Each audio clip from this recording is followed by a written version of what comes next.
there, are you doing well? Do you know anything about immigration laws in your country?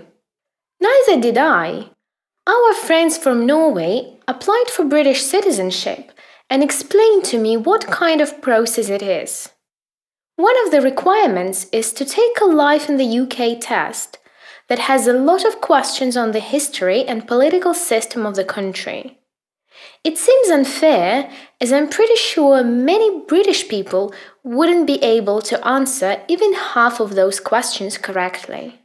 Anyway, upon hearing that, I've decided to read a bit more about our political system.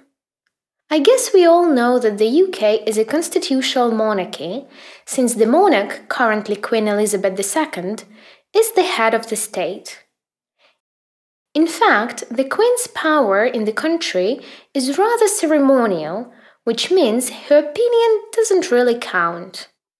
In any situation, the Prime Minister, together with the members of Parliament, have more authority. For example, the Queen should grant her assent to a bill for it to become a law. In theory, she has the right to refuse, but in fact, the last time a monarch did that was in 1708. There are probably only two monarchs' prerogatives left today. First, the Queen has the right to grant particular honors without consulting the government. At least here she has the final say. Second, the Queen is considered to be above the law, which means she cannot be prosecuted. As for the Parliament, it consists of two chambers, like in the majority of countries. Parliament is located in the Palace of Westminster. By the way, it's open to public, so you can always have a tour or even attend a Parliament session. The chamber that actually has most of the power is called the House of Commons. This is where new laws are proposed, considered and debated, and then passed. I read one strange thing about the House of Commons. They have an insufficient number of seats. Only 427 members out of 650 have a place to sit.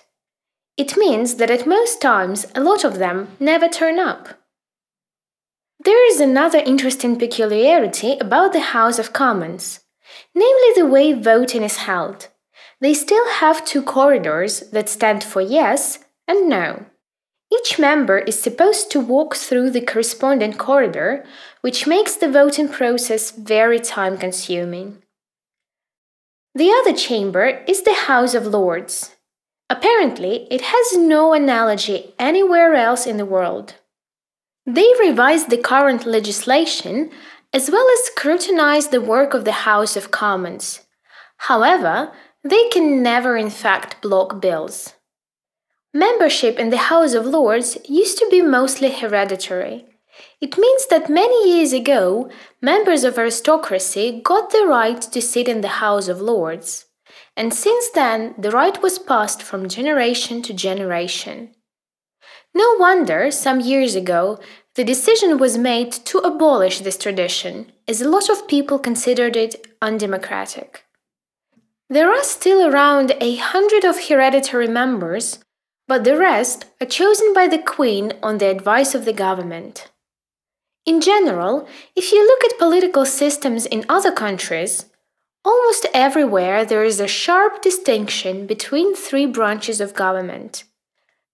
They are executive, legislative, and judiciary. However, it's not the case in the UK. Here, the line between the three is really blurred. I think one of the most striking features of the British political system is that we don't have a written constitution. It makes a lot of people think that the country is not fully democratic. What about you? Are you interested in politics? What are some features of your country's political system? Share your answers with us in the chat.